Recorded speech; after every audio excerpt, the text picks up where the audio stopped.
दूसरों को खुश रखने की इस दौड़ में ना मैंने क्या क्या खो दिया। अपनी सेहत, अपनी मुस्कान, अपना सुकून और सबसे ज़्यादा खुद को। 40-45 की उम्र में आकर जब आज मैं पीछे मुड़ के देखती हूँ ना तो समझ आता है कि दूसरों को खुश रखने की इस दौड़ में ना मैंने क्या क्या खो दिया। अपनी सेहत, अपनी मुस्कान, अपना सुकून और सबसे ज़्यादा खुद को, है ना। मुझे हमेशा यही लगता था कि एक अच्छी गृहिणी वही है जो सबकी बात खाए, सबसे कम सोए और कभी किसी काम के लिए मना ना करे, सबको खुश रखे। लेकिन आज अपनी ज़िंदगी के इस मोड़ पे आकर मुझे एहसास हुआ कि परिवार को संभालने वाली ढाल अगर खुद ही टूट जाएगी, यानी मैं, तो घर कैसे मुस्कुराएगा, है ना। आज मैं आपसे वो 5 आदतें शेयर कर रही हूँ जिन्होंने मेरी सोच और ज़िंदगी को पूरी तरह बदल दिया। पहली आदत, अपनी थाली का सम्मान करना, है ना। हम भारतीय महिलाओं की सबसे पुरानी आदत होती है, सबको गरम गरम खिला दिया, है ना। और सबको गरम गरम खिलाने के बाद जो कटोरी में बच जाए, ठंडी रोटी रह जाए, वही हमारी थाली बन जाती है। कभी सिर्फ चाय बिस्किट से पेट भर लिया तो कभी बासी खाना ही चुपचाप खा लिया। लेकिन ज़रा सोचिए कि आपने पूरा दिन पसीना बहाकर केवल यही डिज़र्व किया था। जब आप खुद बीमार पड़ जाएंगी, शरीर में कमज़ोरी आ जाएगी, तो कोई आकर आपको त्याग की ट्रॉफ़ी थोड़ा ना देगा, कहेगा वाह तुम महान हो। कोई तो आएगा ही नहीं आपके पास। इसलिए मैंने यह नियम बना लिया, जो खाना पूरे प्यार से परिवार के लिए बनाया है ना, ताज़ा और गरम गरम, मैं भी पूरे हक और इज्जत के साथ खाऊंगी। दूसरी आदत, थकान को अचीवमेंट समझना बंद किया। पहले मुझे लगता था कि अगर मैं रात को 2 बजे सोकर सुबह 6 बजे उठ जाती हूँ तो मैं बहुत अच्छी गुड़ी बहू हूँ या ज़िम्मेदार माँ हूँ। देर तक किचन चमकाना, कपड़े प्रेस करना या फ़ोन स्क्रॉल करते रहना और सुबह उठकर चिड़चिड़ापन और भारी सिर दर्द, है ना। जब शरीर थका होता है ना तो छोटी सी बात पर भी रोना आने लगता है और घर वाले कहते हैं बात बात पर रोने लगती है। लेकिन गलती उनकी नहीं है, हमारी अधूरी नींद की थी। मैंने रात 11 बजे फ़ोन साइड में रखना शुरू कर दिया। फ़ोन तो मेरे कमरे में जाता ही नहीं है। 7 घंटे की सुकून की नींद ली और सच मानिए मेरा गुस्सा और चिड़चिड़ापन गायब हो गया। तीसरी आदत, ना कहना बदतमीजी नहीं है, स्वाभिमान है ना। लर्निंग टू से नो। यह आदत सीखने में मुझे सबसे ज़्यादा वक्त लगा और सबसे ज़्यादा दर्द भी इसी ने दिया।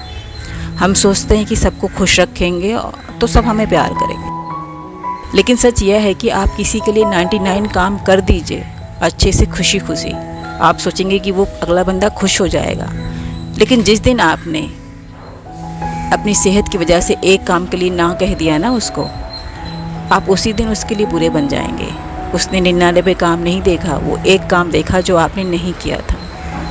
अगर किसी दिन शरीर साथ ना दे, तबीयत ठीक ना हो, तो चुपचाप चूल्हा बंद कर दीजिए, ज़रा सा आराम तो कर लीजिए ना। ना कहना कोई गुनाह नहीं है या बदतमीजी नहीं है। खुद की सीमाएं तय करना बहुत ज़रूरी है, वरना लोग आपको थकाते ही रहेंगे और आपको पता ही नहीं चलेगा कि आप दूसरों की सेवा करने के चक्कर में कब इतनी थक गई और कितनी बीमार हो गई। चौथी आदत, 20 मिनट का मी टाइम, है ना। 20 मिनट के लिए अपने वक्त निकालिए। दिन के 24 घंटे में से 23 घंटे आप परिवार, बच्चों और रसोई को देती हैं। क्या अपने लिए 20 मिनट निकालना गुनाह है? मैंने रोज़ के 20 मिनट सिर्फ अपने लिए तय कर लिए, बिना किसी टीवी, बिना किसी काम और बिना किसी चिंता के। बस शांति से बैठकर अपनी चाय पीती हूँ मैं। कोई भजन सुनना है या अपनी बालकनी में टहलना। जब आप इन 20 मिनटों में अपने मन को शांत करती हैं ना, तो आप पूरे घर को एक नई सकारात्मक ऊर्जा दे जाती हैं, जो इस घर की खुशहाली के लिए बहुत ज़रूरी है। और 5वीं आदत, घर का जो काम है ना वो वर्कआउट नहीं है। यानी आप जो सोचती हैं कि मैं घर का काम कर लूँ और उसी से मैं स्वस्थ रहूँगी, घर का काम तो करती हूँ, नहीं, ये वर्कआउट नहीं होता है। हम गृहिणी अक्सर खुद को ना धोखा देती रहती हैं कि दिन भर झाड़ू पोछा और बर्तन तो करती ही हूँ, अलग से टहलने या वॉक करने की क्या ज़रूरत है। लेकिन सच यह है कि घर का काम सिर्फ थकावट देता है और शरीर को मजबूती नहीं। अपने लिए रोज़ आधा घंटा निकालिए। सुबह निकालिए, अगर सुबह बच्चों को स्कूल भेजना है कोई बात है, नहीं निकल रहा है तो कोई बात नहीं है, शाम को निकालिए। शाम का समय भी ठीक है, उस समय थोड़ा बहुत हल्का फुल्का हाथ पैर हिला लीजिए, थोड़ी सी वॉकिंग कर लीजिए, थोड़ा सा घूम लीजिए शांति में।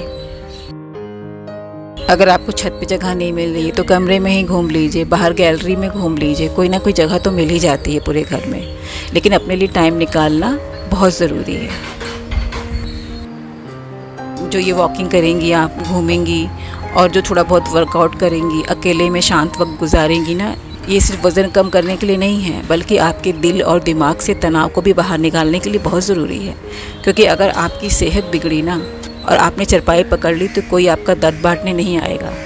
जो फ़ोन में आपने सारे नंबर सेव कर रखे हैं ना, जितने भी आपके जो फ्रेंड हैं, रिलेटिव्स हैं, वो कोई आएगा नहीं दवा देने या पानी देने। मैं छोटा सा एग्जांपल देती हूँ। एक आंटी थी जिनको मैं जानती थी, वो बहुत अच्छी, इतना काम करती थी, सुबह से शाम तक खुश रहती थी, है ना। एक दिन सुबह के समय 6 बजे उनका फ़ोन आया मेरे फ़ोन पे। मैं थोड़ा दूर रहती थी, मुझे पता था उन्हें डेंगू हो गया था, मैं थोड़ा दूर रहती थी। उन्होंने मुझे फ़ोन किया कि रीना आ जा बेटा, थोड़ा बस एक गिलास पानी चाहिए। मैं भागते हुए गई और मैंने भागते हुए गई तो मैंने उनके घर में जाकर के देखा, वो बिस्तर पर लेटी थी, गिलास का पानी नीचे रखा था, उठा नहीं सकती थी क्योंकि फ़ीवर ज़्यादा होगा। घर में कोई नहीं था, सारे लोग चले गए थे। मैंने उठा करके उनको पानी का गिलास दिया और मैंने इतना ही कहा कि आंटी सबके लिए दिन भर करती रहती हैं, खुद के लिए भी कीजिए और खुद का जो है ना ख्याल रखिए। सबके करने के चक्कर में आज सब अपने अपने रास्ते चले गए। कोई ये नहीं यहाँ पे बैठ के देखने वाला है कि एक गिलास पानी देने वाला कोई नहीं है ना। तो यही कहूँगी, अगर आपकी सेहत बिगड़ गई है ना और चरपाई पकड़ ली आपने तो कोई दर्द बांटने नहीं आएगा। ये बहुत कड़वी सच्चाई है। तो दोस्तों, ये वो 5 बदलाव है ना जिन्होंने मुझे अंदर से दोबारा जीना सिखाया है। इसके आगे की 5 और बहुत ज़रूरी आदतें हैं जिसको मैं पार्ट 2 में लेकर आऊँगी, कोशिश करूँगी कि पार्ट 2 में बना लूँ। अगर आज मेरी किसी एक बात ने भी आपके दिल को छुआ हो ना, तो इस वीडियो को अपनी हर उस बहन और सहेली के साथ शेयर कीजिए जो आज भी खुद को भूल कर जी रही है। चैनल को सब्सक्राइब करना मत भूलिएगा, मुस्कुराते रहिएगा और अपना ख्याल रखिएगा। आप सभी को मेरा नमस्ते।